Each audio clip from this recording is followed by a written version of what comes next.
Hello, എല്ലാവർക്കും നമ്മുടെ ചാനലിലേക്ക് സ്വാഗതം.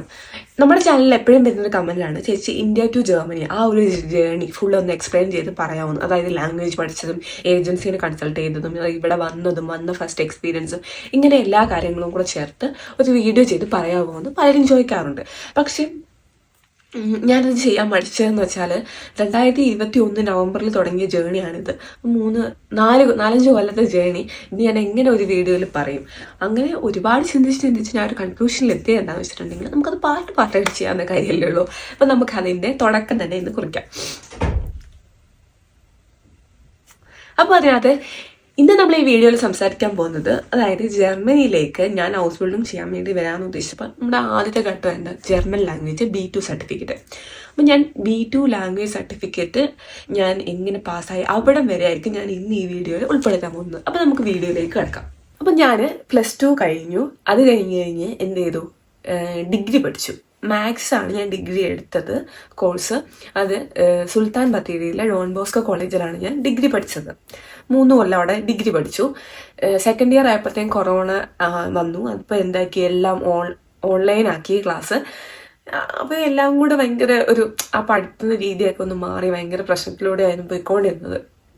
അങ്ങനെ തേർഡ് ഇയർ കംപ്ലീറ്റ് ആയപ്പോൾ ഞാൻ പണ്ടൊക്കെ നന്നായിട്ട് പഠിക്കുമായിരുന്നേ. പക്ഷെ തേർഡ് ഇയർ ആയപ്പോഴത്തേക്കും ഇച്ചിരി എൻ്റെ ഉഴപ്പ് കാരണം പിന്നെ ഓൺലൈൻ ക്ലാസ് ഇതൊക്കെ ആയതുകൊണ്ട് എനിക്ക് 3-4 സപ്ലി വന്നു. അങ്ങനെ എന്താക്കി, അപ്പം നമ്മൾ ഡിഗ്രി പാസ്സായി കഴിഞ്ഞപാടെ നമുക്കൊരു ജോലിയൊന്നും പറ്റത്തില്ലല്ലോ, ഇങ്ങനെ ഇതുള്ളത് കൊണ്ട്, ഇങ്ങനെ സപ്ലി ഉള്ളതുകൊണ്ട്. അതുകൊണ്ട് ഞാൻ എന്ത് ചെയ്തു, ആ ഒരു ടൈമിലാണ് നമുക്ക് കൊറോണ ബാധിച്ച ഇങ്ങനെ ആൾക്കാർ വരുന്ന ഹോസ്പിറ്റലുണ്ടായല്ലോ, അവിടെ ഇങ്ങനെ കോവിഡ് ബ്രിഗേഡുകൾ എടുക്കാൻ തുടങ്ങി. അങ്ങനെ ഞാൻ എന്ത് ചെയ്തു, ആ ഒരു ജോലിക്കും പോയി. ആ ജോലി ചെയ്തുകൊണ്ടിരിക്കുന്ന ടൈമിലാണ് എനിക്ക് എൻ്റെ അച്ഛയുടെ ഫ്രണ്ടാണ് പോളേട്ടായി, ഞാൻ വീഡിയോയിൽ കാണിച്ചിട്ടുണ്ട്, ഞാൻ ഇവിടെ കൊടുക്കാം. പോളേട്ടായി എന്ത് ചെയ്തു, ഇങ്ങനെ ഒരു പരസ്യത്തിൽ കണ്ടു, ജർമ്മനിയിൽ നഴ്സിംഗ് പഠിക്കാൻ പറ്റും, അതും സ്റ്റൈഫൻഡോട് കൂടിയിട്ട് എന്ന് പറയുന്നൊരു ന്യൂസ് ഫേസ്ബുക്കിൽ കാണുകയുണ്ടായി. അപ്പം തന്നെ പോളേട്ടായി അതെൻ്റെ അച്ഛനും അമ്മയ്ക്കും കൊടുത്തു. ഇങ്ങനെ ഒരു ഓപ്ഷൻ ഉണ്ട്, മക്കളെ അല്ല, കുഞ്ഞാവേനെ, അതായത് എൻ്റെ അനിയത്തി കേട്ടോ. എൻ്റെ അനിയത്തി അപ്പോൾ +2 പാസ്സായിട്ടിരിക്കുന്ന ടൈമായിരുന്നു എൻ്റെ അനിയത്തി. അവളെ ഇതിന് വേണ്ടി വിട്ടാലോ എന്ന് ആലോചിച്ചു. പക്ഷെ ഇവൾക്ക് ഇങ്ങനെ പുറത്തു പോയി പഠിക്കുന്നതിന് താല്പര്യമില്ലായിരുന്നു.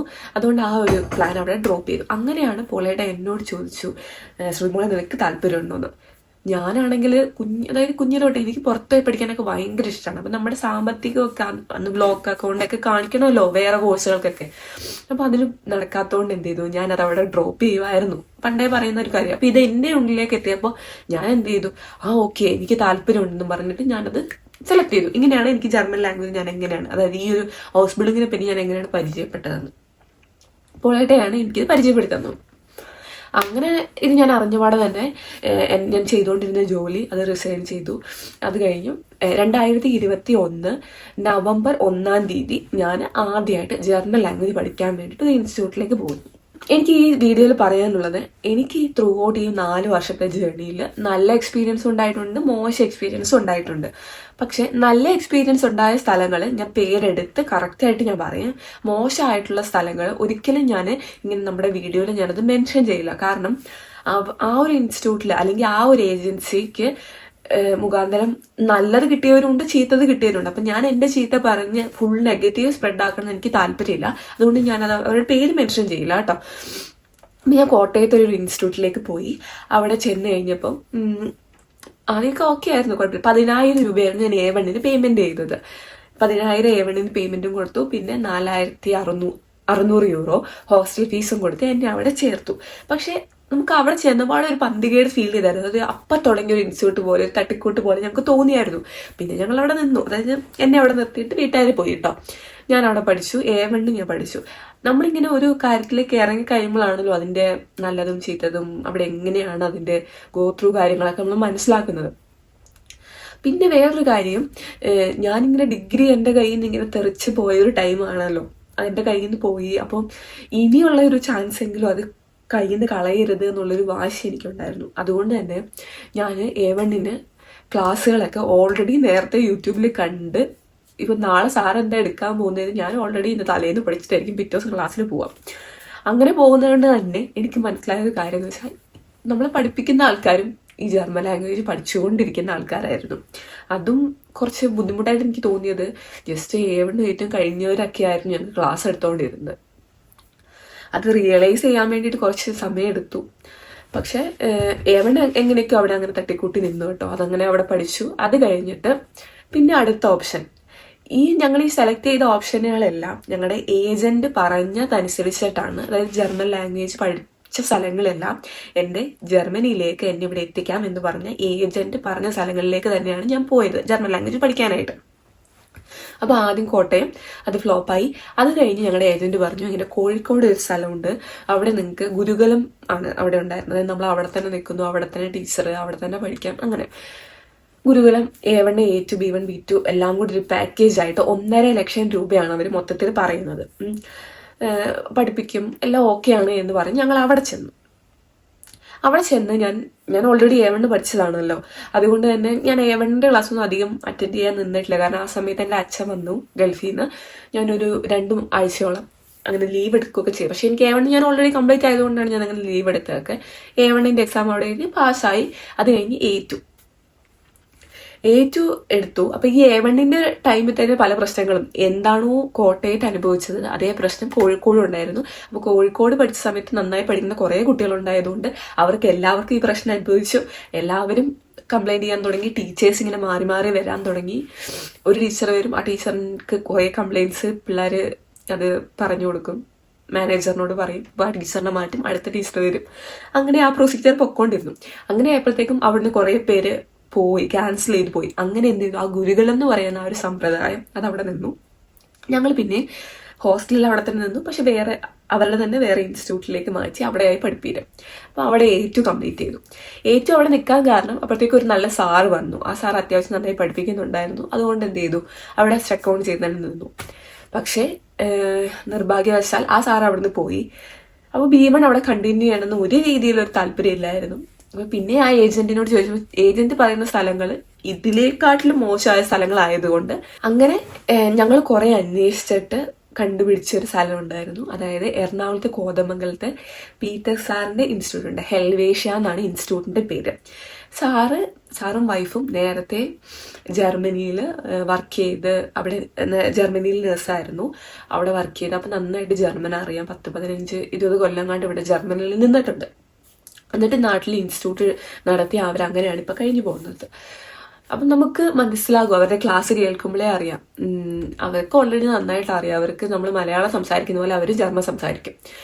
അങ്ങനെ ഞാൻ B1 B2 അവിടെ പഠിക്കുകയാണ് ഉണ്ടായത്. അതാണ് എനിക്ക്, അതുകൊണ്ട് ഞാൻ നല്ലൊരു കാര്യം ആയതുകൊണ്ടാണ് ഞാൻ ഇങ്ങനെ നിങ്ങളോട് പേര് വ്യക്തമായി പറയുന്നത്. ഒരു പ്രൊമോഷൻ ഒന്നുമല്ല, അവർ അത്രയും നല്ലൊരു ഏജന്റ് അല്ല, ലാംഗ്വേജ് ഇൻസ്റ്റിറ്റ്യൂട്ടാണ്. ഞാൻ അവിടെ A1 A2 റിവിഷൻ ചെയ്തു. പിന്നെ B1 B2 അവരവിടെ പഠിപ്പിച്ചു. ഇതാണ് എൻ്റെ ലാംഗ്വേജ് പഠനം. അങ്ങനെ ഞാൻ അവിടെ ജർമ്മൻ ലാംഗ്വേജ് പഠിച്ചു കഴിഞ്ഞ് ഞാൻ വീട്ടിലേക്ക് വന്നു. അപ്പോൾ ഈ ജർമ്മൻ ലാംഗ്വേജ് B2 പഠിക്കേണ്ട ഒരു ടൈമിൽ തന്നെ ഞങ്ങളുടെ ഏജന്റ് ഞങ്ങൾക്ക് B2 ടിക്കറ്റ് സ്ലോട്ട് ബുക്ക് ചെയ്ത് തന്നിട്ടുണ്ടായിരുന്നു എക്സാമിന് വേണ്ടിയിട്ടുള്ള. അപ്പം ബുക്ക് ചെയ്ത ടൈമിൽ ഞാൻ 4 മൊഡ്യൂളാണ് പറഞ്ഞത്. പക്ഷെ എനിക്ക് ബുക്ക് ചെയ്ത് കിട്ടിയപ്പോൾ ആകെ ഒരു മൊഡ്യൂൾ ഹ്യോറന് മാത്രമേ ബുക്കായി കിട്ടിയുള്ളൂ. അപ്പം ഞങ്ങളുടെ കൂടെയുള്ളവരെല്ലാം എഴുതി. പക്ഷെ എൻ്റെ വീട്ടിൽ നിന്ന് നിർബന്ധം പറഞ്ഞിട്ടുള്ളൊരു കാര്യമുണ്ട്, എഴുതുമ്പോൾ മിനിമം ഒരു 2 മൊഡ്യൂളെങ്കിലും എഴുതണം. നമ്മൾ ഡൽഹി വരെ പോയി എഴുതുന്നതാണല്ലോ. അപ്പോൾ അതിന് എന്തെങ്കിലും ഒരു വർത്ത് കിട്ടണമെങ്കിൽ ഒരു മിനിമം 2 മൊഡ്യൂളെങ്കിലും എഴുതണം എന്ന് പറഞ്ഞതുകൊണ്ട് ഞങ്ങൾ എന്ത് ചെയ്തു, ആ കിട്ടിയ ഒരു സ്ലോട്ട് അവിടെ ക്യാൻസൽ ചെയ്തു. അതവിടെ എടുത്തില്ല. പിന്നെ വെയിറ്റ് ചെയ്തു. അതായത് ഇത് നടക്കണമെന്ന് വെച്ചാൽ 2021 നവംബറിൽ ഈ ലാംഗ്വേജ് പഠിക്കാൻ തുടങ്ങി. ഇതിപ്പോൾ 2022 ജൂൺ ഏകദേശം സമയമായി കേട്ടോ. അപ്പോൾ ജൂണിൽ ബുക്ക് ചെയ്തു, അത് ഞാൻ ക്യാൻസൽ ചെയ്തു. പിന്നെ വന്നത് ജൂലൈ 1-ാം തീയതി ഡൽഹിയിൽ എനിക്ക് പിന്നെയും ബുക്ക് ചെയ്ത് തന്നു. അതെൻ്റെ ഏജന്റ് തന്നെയാണ് കേട്ടോ എനിക്ക് ഡേറ്റ് ഒക്കെ എടുത്ത് തന്നത്. അപ്പം നമ്മൾ എക്സാം എഴുതുന്നത് ജർമ്മൻ ലാംഗ്വേജിന് നമുക്ക് ഗോയിറ്റ സെന്ററുകളുണ്ട്, ടെൽക്കുണ്ട്, ഇതിൻ്റെയൊക്കെ ഓരോ സെന്ററുകളും ഉണ്ട് അവിടെ കേരളത്തിലുണ്ട്. പക്ഷെ ഞാൻ ചൂസ് ചെയ്തത് ഗോയിറ്റ തന്നെയാണ്. ഗോയിറ്റ കേരളത്തിൽ വരുന്നത് എറണാകുളവും തിരുവനന്തപുരമാണ്.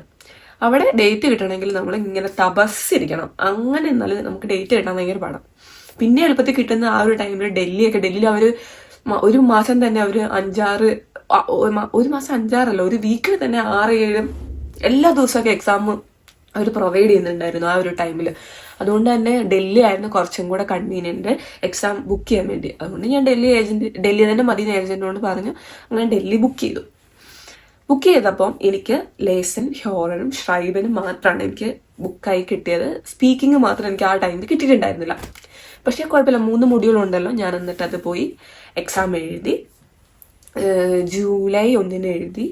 ഒരു ഓഗസ്റ്റ് 10 കണ്ടായപ്പോഴത്തേക്കും റിസൾട്ട് വന്നു. അങ്ങനെ എനിക്ക് ആ 3 മൊഡ്യൂളും കിട്ടി. ആ 3 മൊഡ്യൂളും കിട്ടിക്കഴിഞ്ഞാൽ പിന്നെ അത് കഴിഞ്ഞിട്ട് ഞാൻ അടുത്ത സ്പീക്കിങ്ങിൻ്റെ ഡേറ്റ് അതും ഞാൻ ഡൽഹി തന്നെ. എല്ലാവരും എന്നോട് പറഞ്ഞിരുന്നു ഡൽഹി തന്നെ എടുക്കണോ, ഒരു മൊഡ്യൂളിന് വേണ്ടി അത്രയും ദൂരം പോകണോ എന്നുള്ള ചോദ്യങ്ങളൊക്കെ ഉണ്ടായിരുന്നു. അഥവാ പാസ്സായില്ലെങ്കിൽ ആ യാത്ര വേസ്റ്റ് ആവില്ല എന്നൊക്കെ പറഞ്ഞു. പക്ഷേ നമുക്ക് ആദ്യം തന്നെ ഒരു ലക്ക് കിട്ടിയ സ്ഥലമായതുകൊണ്ട് എനിക്ക് എന്തോ ഒരു ട്രസ്റ്റ് ഉണ്ടായിരുന്നു. ഞാൻ ഡൽഹി തന്നെയാണ് പിന്നെയും സ്പീക്കിങ്ങിന് ബുക്ക് ചെയ്തത്. ഞാൻ എന്നിട്ട് ഡൽഹിയിലേക്ക് പോയി സ്പീക്കിങ്ങും എഴുതി. അതും എനിക്ക് ഫസ്റ്റ് അറ്റംപ്റ്റിൽ തന്നെ കിട്ടി.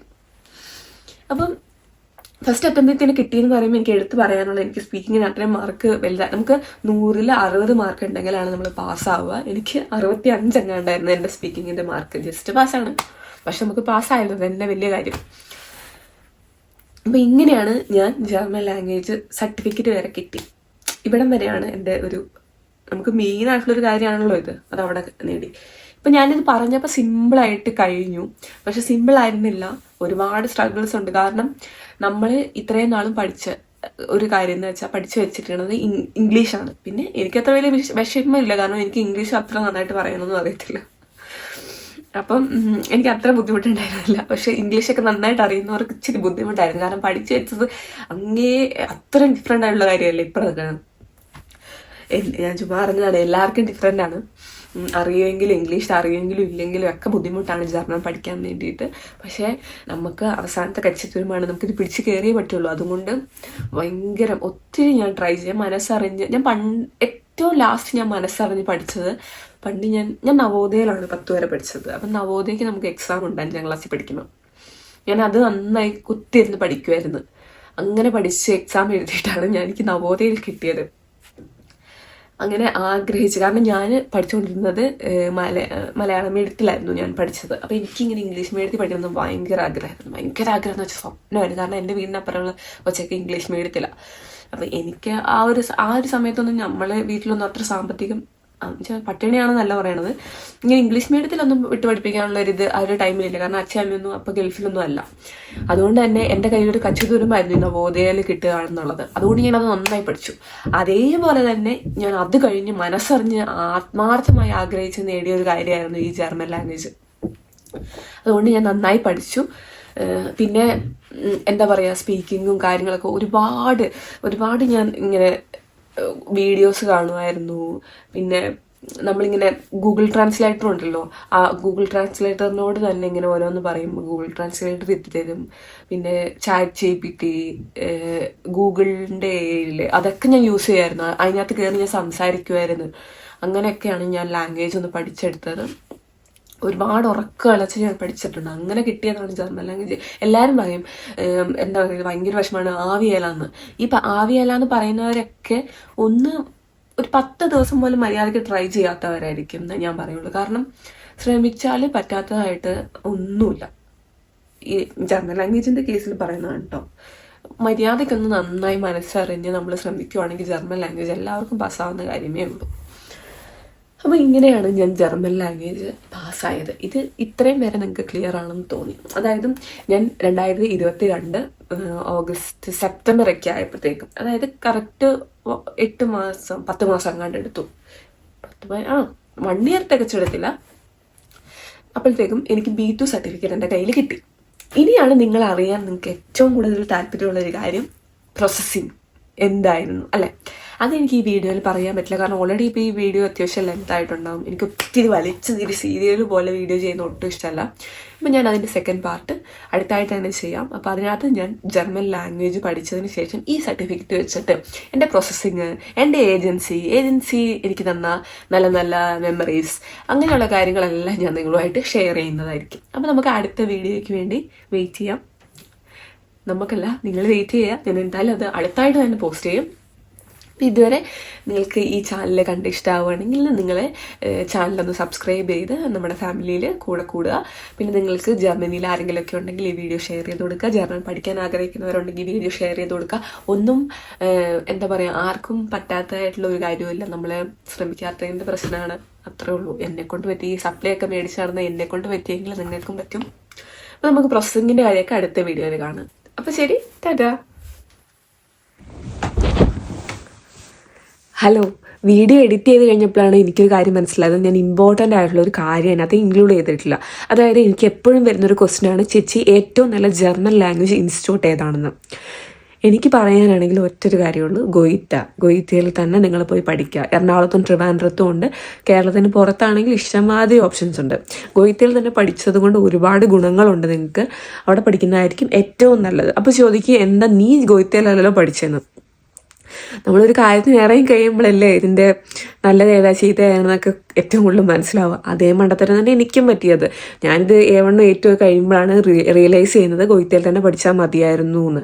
പിന്നെ അവിടെ പോയി അഡ്മിഷൻ എടുക്കലൊക്കെ ഭയങ്കര ടാസ്ക് ആയ പരിപാടിയായിരുന്നു. അതുകൊണ്ട് പിന്നെ അതങ്ങ് വിട്ടു. അതാണ്. അപ്പോൾ പക്ഷേ എന്നോടിപ്പോൾ ആര് ചോദിച്ചാലും ഞാൻ പറയുക ഗോയിറ്റയിൽ തന്നെ പോയി പഠിക്കാനാണ്. അപ്പോൾ എനിക്ക് നിങ്ങളോടും പറയാനുള്ള ഗോയിറ്റയിൽ തന്നെ പഠിക്കാം. എന്നിട്ടും അതൊരു പറ്റുന്നില്ല, അവിടെ അഡ്മിഷൻ ഒന്നും കിട്ടുന്നില്ല, ട്രൈ ചെയ്ത് നോക്കി എന്നുണ്ടെങ്കിൽ മാത്രമേ നിങ്ങൾ പ്രൈവറ്റ് ആയിട്ടുള്ള ഓപ്ഷൻസ് സെലക്ട് ചെയ്യാം. അതിൽ എനിക്ക് പറയാനുള്ളത്, ഞാൻ ഓൾറെഡി പഠിച്ച സ്ഥലമായതുകൊണ്ട് ഹെൽവേഷ്യ എനിക്ക് അത്യാവശ്യം നല്ലതായിട്ട് തോന്നി, അതുകൊണ്ടാണ് ഞാൻ പറയുന്നത്. ബാക്കിയൊക്കെ നിങ്ങളുടെ ഇഷ്ടം. പക്ഷേ മെയിൻ ഓപ്ഷൻ എനിക്ക് ഗോയിറ്റ തന്നെയാണ് കേട്ടോ. അപ്പോൾ ശരി.